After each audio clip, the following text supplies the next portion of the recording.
Hey everyone, welcome back to Need to Know USA. Today we're diving into a story that's tough but really important. A story that shook a community and left us all asking big questions about safety, mental health, and how we protect the places we trust most. We're talking about the UPMC Memorial Hospital shooting. What exactly happened that day? Who was involved? And most importantly, what can we learn from it? Stick around as we break down this complex and heartbreaking event. On a seemingly ordinary morning, February 22nd, 2025, tragedy struck at UPMC Memorial Hospital in York, Pennsylvania. At 10:35 a.m., a man named Diogenes Archangel-Ortiz walked into the intensive care unit, or ICU, with a semi-automatic pistol and zip ties. He wasn't there by accident. He barricaded himself inside, took hostages, and set off a nightmare that would change lives forever. Within minutes, law enforcement rushed to the scene. The situation was tense, chaotic, and dangerous. By 11 a.m., police had no choice but to confront the shooter.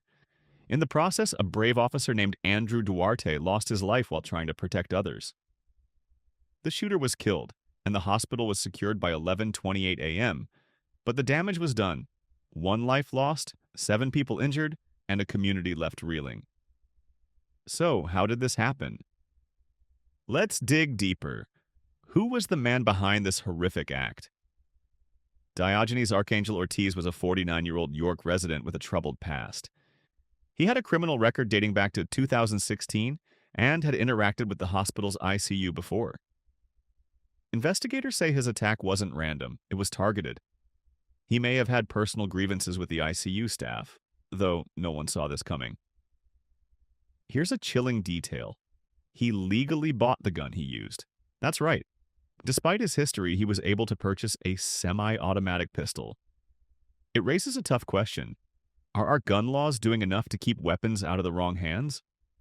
While there were no direct threats before the shooting, his past suggests a pattern of escalating behavior. Could more have been done to stop him? It's a question without easy answers.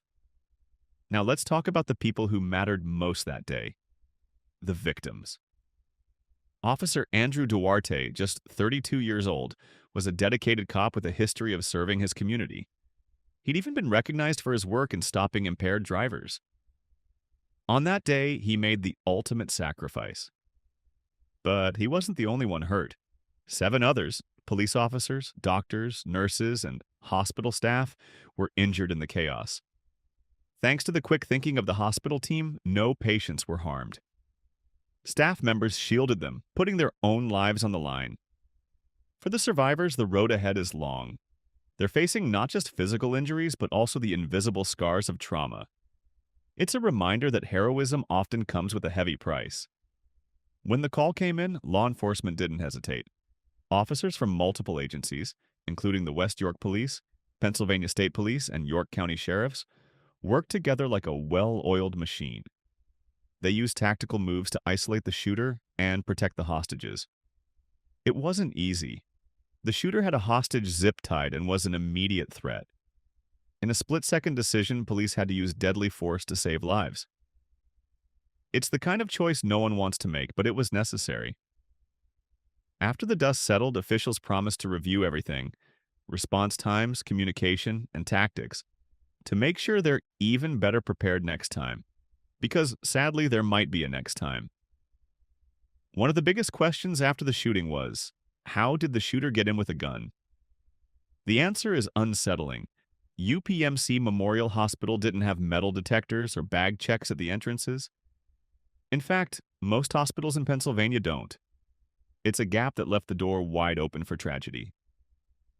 Staff had some training for active shooter situations, but it wasn't enough, especially for high-risk areas like the ICU.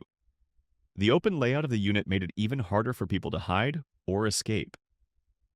Since the shooting, UPMC is stepping up. They're adding armed guards, panic buttons, and stricter access controls. But it begs the question, why wasn't this done sooner? And are other hospitals learning from this? The shooting didn't just affect the hospital, it hit the whole community hard. Panic spread fast, especially on social media, with families frantically calling hotlines for news about their loved ones. Local businesses near the hospital had to close, losing an estimated $2.1 million in revenue.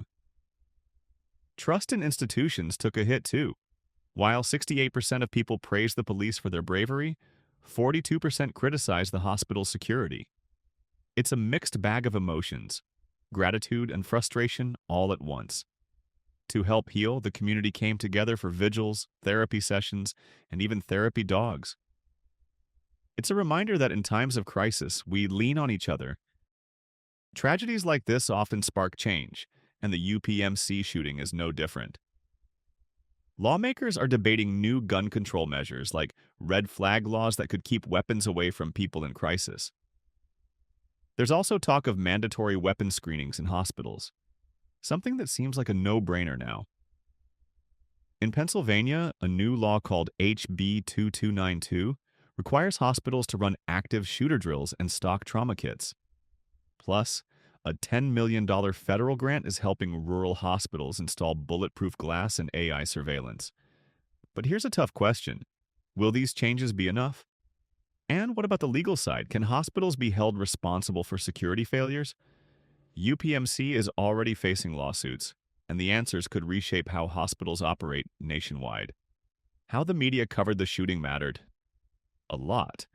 Some outlets focused on mental health, others on gun reform. Social media was a wildfire of information and misinformation, with rumors of additional shooters that had to be shut down. Most news organizations played it straight, avoiding graphic details and respecting the victims. But the coverage did something powerful. It boosted public support for hospital metal detectors, 81%, and police funding, 76%. It's a reminder that the stories we tell shape the world we live in. How we talk about tragedies like this can either divide us or bring us together. The scars from that day aren't just physical, they're mental too. Survivors are dealing with PTSD, with 63% reporting hypervigilance and 58% struggling with insomnia. First responders, who saw the worst of it, are getting help through peer support and debriefings, which have already reduced suicidal thoughts by 22%. Even kids in the community are feeling it.